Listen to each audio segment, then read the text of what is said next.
Hello everyone, आज हम आपको पढ़ाने जा रहे हैं चैप्टर नंबर 5 अकाउंट इक्वेशन और आज हम इसके क्वेश्चन नंबर 1 पर डिस्कस करेंगे। कहता है कि what will be effect of the flowing on the account equation, यानी क्या इफेक्ट पड़ेगा अकाउंट इक्वेशन बनाते समय इन ट्रांजैक्शन के। तो फर्स्ट ट्रांजैक्शन हमारी है स्टार्टेड बिजनेस विद कैश 45,000, यानी कि जब भी हम कोई बिजनेस स्टार्ट करेंगे तो हम उसमें कैश इन्वेस्ट करते हैं, अपना कैपिटल लगाते हैं जिससे कि हमारे कैश और कैपिटल इंक्रीज हो सके। यानी कि इस ट्रांजैक्शन में हमारे कैश 45,000 से बढ़ जाएगी और कैपिटल भी 45,000 से बढ़ जाएगी। तो हमारी फर्स्ट ट्रांजैक्शन है स्टार्टेड बिजनेस विद कैश, तो हम 45,000 कैश में लिख देंगे और 45,000 लिख देंगे कैपिटल में इंक्रीज। फिर अगली हमारी ट्रांजैक्शन है open a bank account with a deposit of 4500, यानी कि हमने एक अकाउंट ओपन करा जिसमें हमने डिपॉजिट करे हैं 45,000। जब भी हम अपने अकाउंट बैलेंस में कोई भी अमाउंट डिपॉजिट करते हैं तो हमारे कैश कम हो जाते हैं और बैंक बैलेंस अमाउंट बढ़ जाते हैं। तो हम इस ट्रांजैक्शन में कैश कम कर देंगे और बैंक को इंक्रीज कर देंगे। तो यहां पर लिखेंगे open bank account with deposit 4500, तो इस कैश में से कम कर दो 4500 और इंक्रीज कर दो बैंक में 4500, और उनका और कहीं भी कोई इफेक्ट नहीं पड़ेगा, ना ही हमारी लायबिलिटी पर और ना ही हमारे कैपिटल पर। और जब भी हम दो ट्रांजैक्शन फर्स्ट टाइम बना लेंगे तो हम तीसरी इक्वेशन पास करने से पहले न्यू इक्वेशन बनाएंगे जिससे हमें पता लग सके कि हमारे असेट्स और लायबिलिटी इक्वल है या नहीं।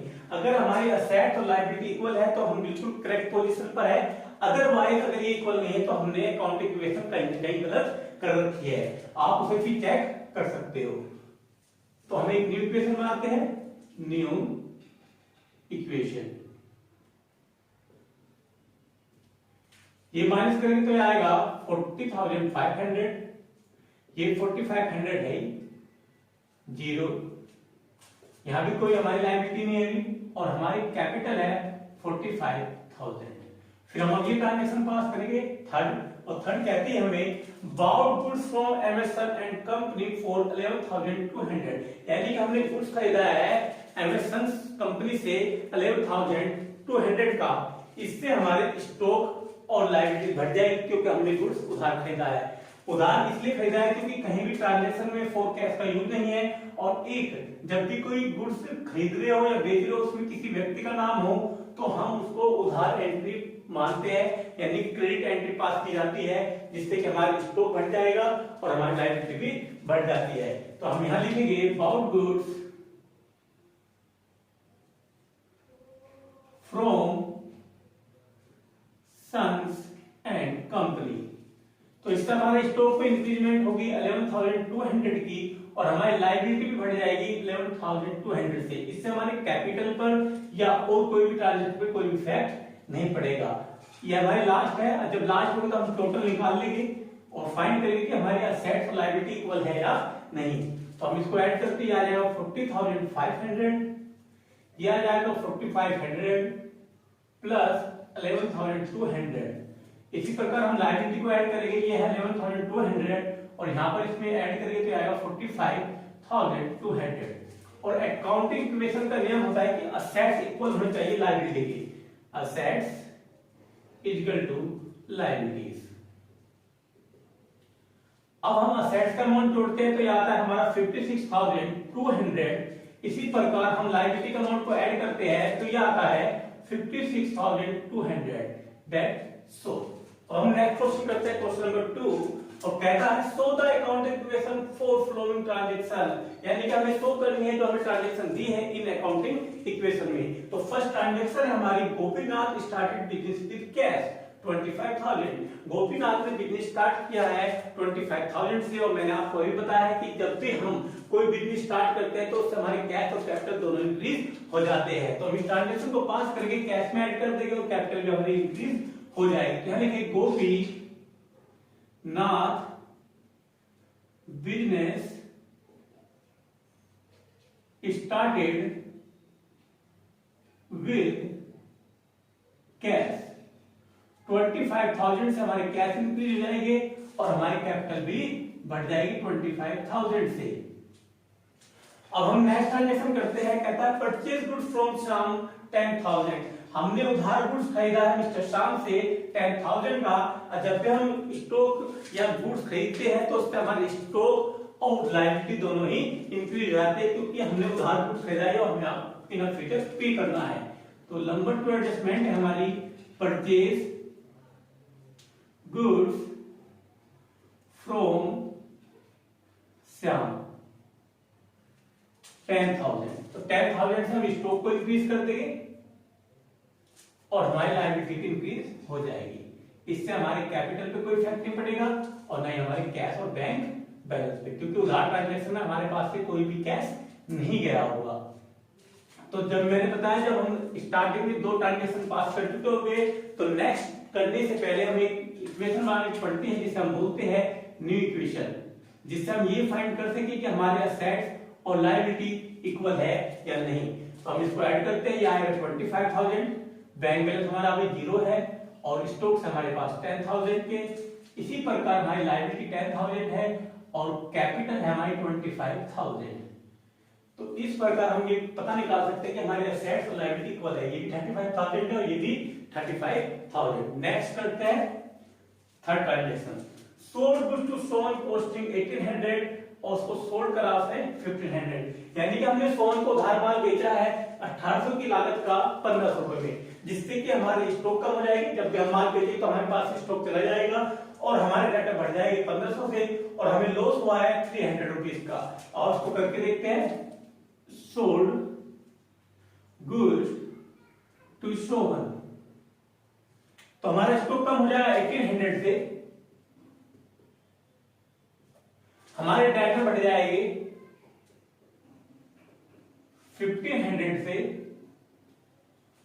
और 1800 रुपए की लागत का हमने माल बेचा है 1500 रुपए का, हमें लॉस हो गया 300 रुपए का। तो हमारी कैपिटल कम हो जाएगी 300 से और कहीं भी हमारा कोई भी इफेक्ट नहीं होगा। और अब हम एक न्यू इक्वेशन बनाएंगे, न्यू इक्वेशन 25,000 0, ये आ जाएगा हमारा 8,200 और ये आ जाएगा 1,500। ये हमारा हो जाएगा 10,000 और ये हमारा हो जाएगा 24,700। अब हमारी लास्ट ट्रांजैक्शन है 4, कहता है गोपीनाथ विड्रॉ फ्रॉम बिजनेस 5,000 है। गोपीनाथ ने विड्रॉ कराया हमारे बिजनेस से कितना 5,000। अब गोपीनाथ किसका ओनर है और उसने ही विड्रॉ कराया, तो हमारे कैश और कैपिटल दोनों ही कम हो जाएंगे। और यहां पे हम लिखेंगे गोपीनाथ विड्रॉ फ्रॉम बिजनेस और इससे हम 5,000 लेस कर देंगे और हमारी कैपिटल भी कम हो जाएगी 5,000 से। इससे हमारी लायबिलिटी और हमारे बैंक बैलेंस या किसी और ट्रांजैक्शन पे कोई भी इफेक्ट नहीं पड़ेगा। और ये हमारी फाइनल ट्रांजैक्शन थी। तो अब हम निकालते हैं कि हमारा टोटल जो असेट्स और लायबिलिटी है वो इक्वल है या नहीं। तो हम 25 में 5,000 माइनस करते तो आएगा 20,000। हमारे बैंक बैलेंस कुछ नहीं है, स्टॉक हमारे पास है 8,200 का और डेटर हमारे पास 1,500 की। इसी प्रकार लायबिलिटी यानी कि क्रेडिटर हमारे हैं 10,000 के और हमारे पास कैपिटल बची है 19,700 की। अब हम ये पता निकालते हैं कि हमारे अकाउंटिंग इक्वेशन करेक्ट है या नहीं। उसके लिए हमारे पास फंडा होता है कि हम असेट्स इक्वल करते हैं अपने लायबिलिटी के। तो यहाँ पर हम असेट्स के अमाउंट को जोड़ लेंगे। असेट्स के अमाउंट हमारी है 29,700। इसी प्रकार हमारी लायबिलिटी भी इक्वल है 29,700 के। यानी कि हमने जो अकाउंटिंग इक्वेशन प्रिपेयर की है वो हमारी एकदम करेक्ट है। और इसी प्रकार हम असेट इक्वल टू लायबिलिटी बराबर करके अकाउंटिंग इक्वेशन को फाइंड कर लेंगे। अब हम आपको पढ़ाया जा रहा है चैप्टर नंबर 5 अकाउंटिंग इक्वेशन और आज हम इसके क्वेश्चन नंबर 3 पे डिस्कस करते हैं और स्टार्ट करते हैं क्वेश्चन नंबर 3। क्वेश्चन नंबर 3 कहता है what will be effect of the flowing on the accounting equation. क्या इफेक्ट होगा इन ट्रांजैक्शन के in accounting equation. First adjustment है हमारी स्टार्टेड बिजनेस विद कैश 50,000। उसने बिजनेस स्टार्ट किया है 50,000 से। अगर कोई भी बिजनेस स्टार्ट करता है तो उससे हमारे बिजनेस में पैसा आता है, और जिसके कारण कैश और कैपिटल दोनों इंक्रीज हो जाते हैं। और तो इस एंट्री को हम पास करेंगे, स्टार्टेड बिजनेस विद कैश। 50,000 से हमारे कैश बढ़ जाएंगे और कैपिटल भी हमारे इंक्रीज जाएगी 50,000 से। फिर हम नेक्स्ट एडजस्टमेंट करेंगे, सैलरी पेड 2,000। अब जब भी कोई एक्सपेंसेस पे किया जाता है तो उससे हमारे कैश और कैपिटल कम हो जाते हैं। तो सैलरी भी हमारा एक एक्सपेंसेस है और हम लोग पे करते हैं 2,000 का, जिसके कारण हमारे कैश और कैपिटल दोनों ही कम हो जाएंगे। तो हम यहां पर लिखेंगे सैलरी पेड 2,000 रुपीज। 2,000 से हम कैश कम कर देंगे और 2,000 से हमारी कैपिटल कम हो जाएगी। और मैंने बताया जब हम पहली दो ट्रांजैक्शन कर चुके हो गए अकाउंटिंग इक्वेशन की, तो उसके बाद जो हम इक्वेशन तैयार करते हैं वो हमारी न्यू इक्वेशन कहलाती है। 50 से 2 लेस करेंगे तो 48,000 आ जाएगा। इसी प्रकार यहां भी 50 से 2 करेंगे तो यह आएगा हमारा 48,000 और हमारी लायबिलिटी पर कोई इफेक्ट नहीं पड़ेगा। नेक्स्ट एडजस्टमेंट हम थर्ड करते हैं, कहता है वेजेस आउटस्टैंडिंग 200 रुपीज।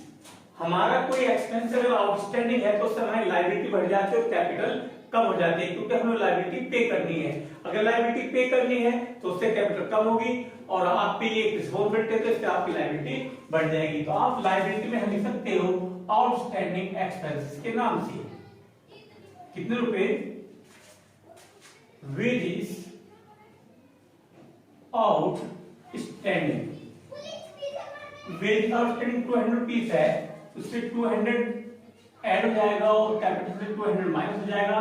बाकी असेट्स तो उसका कोई इफेक्ट नहीं पड़ेगा। और उसके बाद हम एक न्यू इक्वेशन बनाएंगे जिससे हमें पता चलेगा कि हम जो अकाउंटिंग इक्वेशन कर रहे हैं वो हमारी असेट्स इक्वल टू लायबिलिटी के बराबर है या नहीं। तो ये 48,000 हो जाएगा, ये आपका 200 और ये आपको हो जाएगा 47,800। अब हम नेक्स्ट इक्वेशन करते हैं 4। कहता है interest due but not paid 100, यानी कि हमने इंटरेस्ट तो पे करा है, सॉरी इंटरेस्ट पे करना है हमें, ड्यू है हम पर 100 rupees.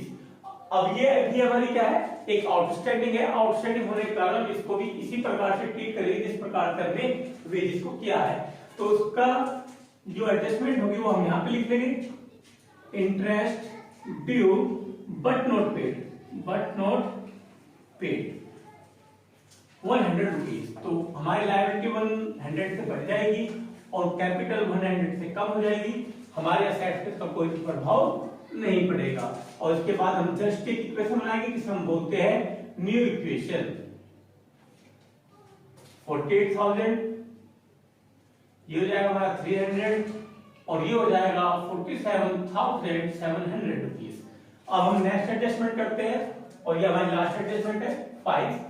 Rent paid in advance 150, यानी कि हमने 150 एडवांस पे कर दिया रेंट, तो उससे हमारा कैश कम हो जाएगा और हमारा एडवांसेस बढ़ जाएगा। एडवांसेस हमारे एसेट्स होते हैं तो हम इसको यहीं पर पुट कर लेंगे, एडवांस या प्रीपेड रेंट के नाम से, और इसका लायबिलिटी पे कोई प्रभाव नहीं पड़ेगा। Rent paid in advance, in advance. तो हम इसमें से 150 कम कर देंगे और हमारे जो एडवांसेस बढ़ जाएंगे 150 से। इसका लायबिलिटी पे कोई इफेक्ट नहीं पड़ेगा, इसलिए अब इसको हम कैलकुलेट करेंगे और देखेंगे अकाउंटिंग रूल्स के हिसाब से कि असेट्स इक्वल टू लायबिलिटी है या नहीं।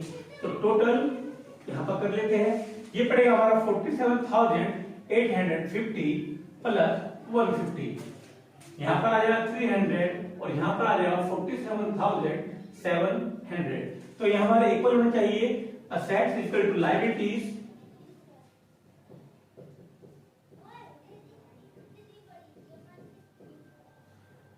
तो हमारे assets भी 48,000 है और हमारी लायबिलिटी भी 48,000 है, यानी कि हमने जो अकाउंटिंग इक्वेशन ट्रीटमेंट किया है वो हमारा 100% एकदम करेक्ट है। अब हम नेक्स्ट क्वेश्चन करेंगे, क्वेश्चन नंबर 4 कहता है what will be effect of the flowing on the accounting equation, क्या इफेक्ट पड़ेगी ट्रांजैक्शन की अकाउंटिंग करते समय। फर्स्ट ट्रांजैक्शन है स्टार्टेड बिजनेस विद कैश 18,000, यानी कि इसने बिजनेस स्टार्ट किया और उसमें कितना कैश लगाया है 18,000। जब भी कोई बिजनेस स्टार्ट करता है तो उससे हमारे कैश और कैपिटल इंक्रीज जाते हैं, इसलिए हम 18,000 को कैश में प्लस करेंगे और कैपिटल में भी प्लस करेंगे। तो यहां जाएगा स्टार्टेड बिजनेस विद कैश 18,000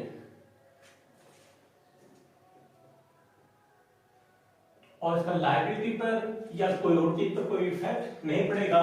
फिर हम इक्वेशन करते हैं सेकंड, कहता है purchase good for cash 5,000 and credit 2,000, यानी कि हमने कुछ माल नगद खरीदा है और कुछ उधार।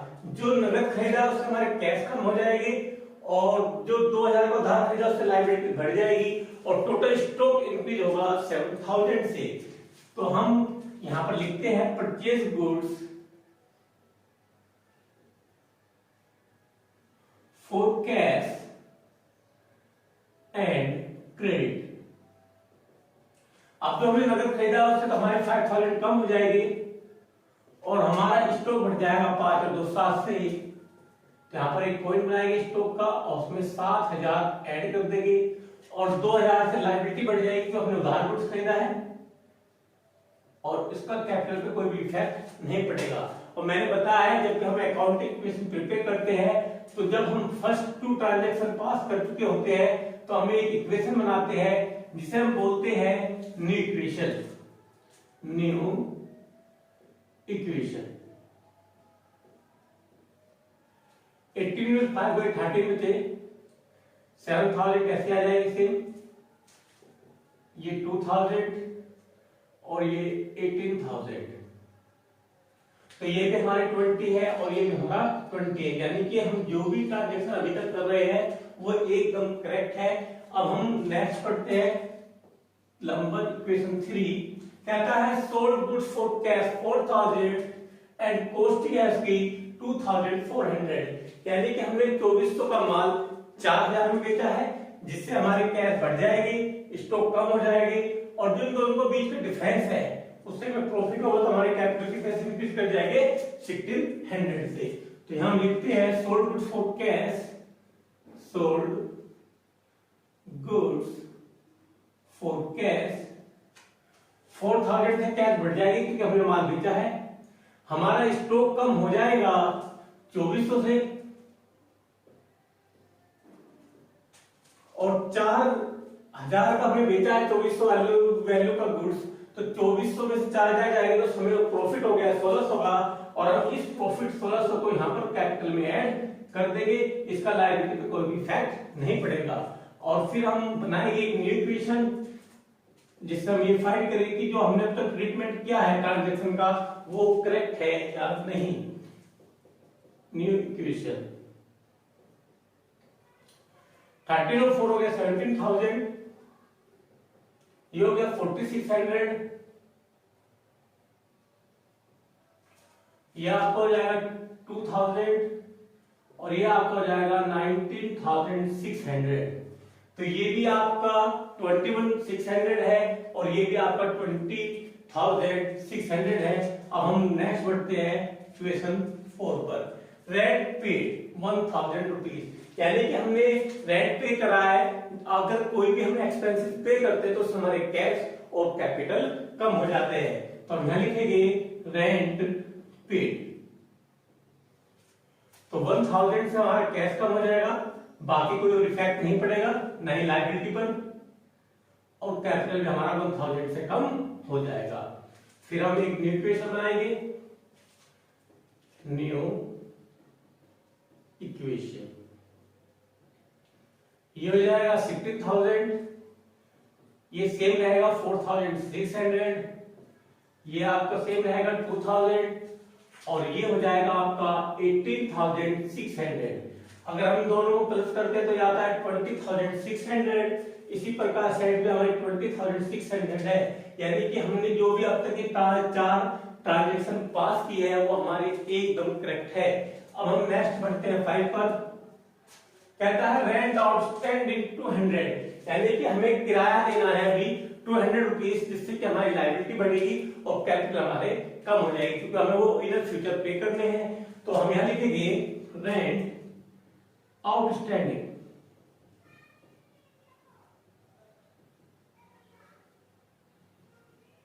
पे करें हमने, तो इससे हमारी लायबिलिटीज तो बढ़ जाएगी 200 की, और कैपिटल कम हो जाएगा 200 से, बाकी असेट्स पोजीशन पर हमारा कोई भी इफेक्ट नहीं पड़ेगा। बस ये लास्ट ट्रांजेक्शन थी, और हम पता निकालेंगे कि हमारा टोटल इक्वेशन ठीक है या नहीं। हम इनको ऐड करते तो ये आएगा 16,000, ये आएगा 4,600, ये आएगा 2,200, और ये आपका आएगा 18,400। अब हम अकाउंटिंग इक्वेशन के नियम से असेट्स इक्वल टू लायबिलिटी को शो करेंगे। अगर हमारे असेट्स हमारी लायबिलिटी के इक्वल है तो समझ लो हमने जो अकाउंटिंग इक्वेशन प्रोसेस किया है वो एकदम करेक्ट है। ये भी हमारा, इनको हम दोनों को ऐड करते हैं तो ये बैठेगा 20,600, और हमारी लायबिलिटी भी है 20,600, यानी कि हमने जो भी अकाउंटिंग इक्वेशन प्रिपेयर की है वो एकदम करेक्ट है। That's all.